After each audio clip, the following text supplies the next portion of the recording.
as I say, if you needed something, you just go to the treasurer and tell him, you know, I needed a new pair of shoes. Mm-hmm. So he'd give you money and go to Leesville to any store you wanted and buy your shoes. Other things, we'd go to the dentist in Leesville. Mm-hmm. The doctor was the same thing. Mm-hmm. So as far as you know, nobody was paid a salary other than the postmaster because he was a U.S. government Yes, employee. because he was a government. Yeah, he's the only one I know of, and his money got plowed back into the, Mm-hmm. you know, for things for the colony, the colonists who lived there. So was there ever a problem where somebody said, I need something, and the treasurer said, no, you really don't need that? Or? I can't Not that you're think aware of of. anything where, Hmm. you know, where that would be. You know, if you were sick, we did have a nurse who every day, usually elderly people might have more things to complain about. Mm-hmm. But she'd check on everyone every day.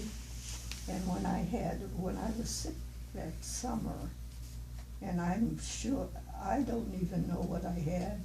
They thought I had typhoid, but I think I had malaria because quinine was the only medication that I got from the nurse. Mm-hmm. And I didn't even see a doctor. And I was sick in bed. Yeah. But the nurse would come around every day and check on me.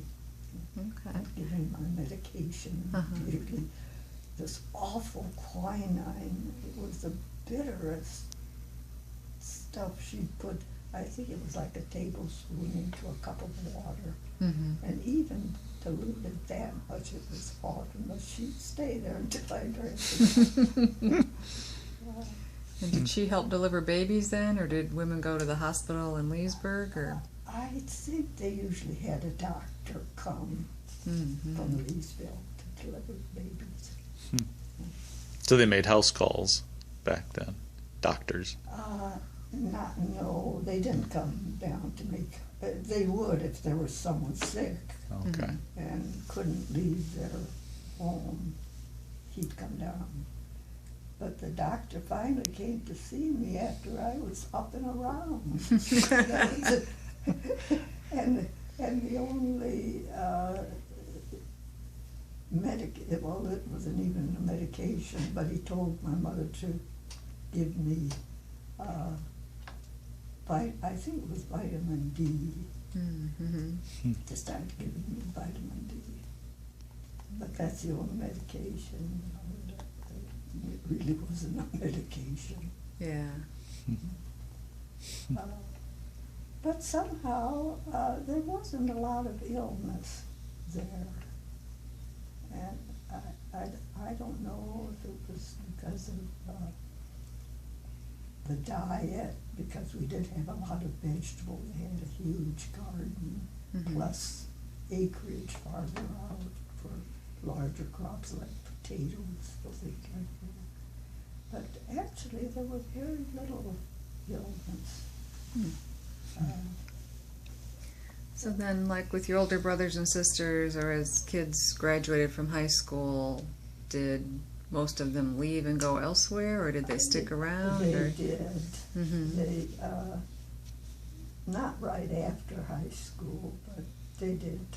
My brothers left, my two older brothers. And Gertie left, I don't think she was there for 2 years, even after she graduated from high school. Mm-hmm. And she left. And I think that was the biggest problem. There was no future for kids once they graduated from high school. Mm-hmm. Even with me, I was 16 when I graduated, and I left, it would be almost 2 years later. Mm-hmm. But I think for the biggest part, that was the drawback to growing up down there. Mm-hmm. By the time I left, Jan and I were the only ones at home. Mm-hmm. So where did your brothers go when they left home?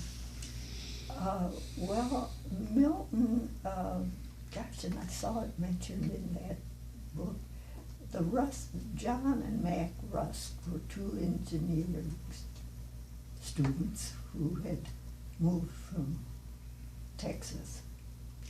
They were determined to build a cotton picking machine because they had picked cotton as they were young boys, and they said it was back-breaking. Mm-hmm. So they worked on a cotton picker at the colony, and they had it, I think, it pretty well under control. So they started looking for companies that might want to buy their cotton pickers. Mm-hmm. And Milton was still living at home when one day, Milton helped in the machine shop. That's how they knew him. He helped make some of the parts, so that he knew the cotton picker pretty well. And they, the Rust brothers went to Mississippi, or to Memphis. They opened a plant in Memphis. Mm-hmm. And they came to the house one day and asked Milton if he'd work for them down there. Okay. So that's how he met Dolores. And they decided to move the company to somewhere on the East Coast. And Milton didn't really care to leave Memphis. Mm-hmm. Because he and Dolores by this time had plans to get married. So he didn't go with them, but it just turned out in Memphis, Firestone had just built a brand new plant, and he applied for a machinist job and was accepted. So that's where we were. Mm-hmm. But he got to be quite well acquainted with both Mac and John, the Mm-hmm. two Rust brothers. But it was mentioned that in that book, the papers I got from Google, Mm-hmm. they mentioned John and Mm-hmm. Rust brothers. Mm-hmm. Mm-hmm. Okay. Um, In fact, when John Rust died, it was shortly after Dad and I were married, and Dad was getting Time magazine, and they had a column called Transition, Mm-hmm. and they just had maybe a paragraph of people who were well known who died, and John Rust's name was there one day, and I was looking through the magazine. I said, John Rust died, and Dad says, well, who's John Rust? And so I had to go through the whole rigmarole. Tell him what it was. Huh. Interesting. In fact, they lived across us. There was a row of apartments, almost that looked like a motel. Mm-hmm. And the end apartment had a carport. And they moved their cotton picking machine in there and lived in the apartment. It was right across the road from us, the street. Mm-hmm. And when after I had been sick that summer, I couldn't walk. And so the doctor said he'd, give me rubbing exercises and things if I could get to his office. Well, our home wasn't far, but I couldn't even walk that far. So John Rust drove me every evening to the doctor's office. That was nice. Yeah, and he did. He rubbed me and worked my muscles and everything. But otherwise, I really couldn't walk after that. I'm not sure why, Mm-hmm. but it was John Rust provided. He was they were one of the few people in the colony who had a car. Mm-hmm. And though even was just a short drive. It was farther than I could walk.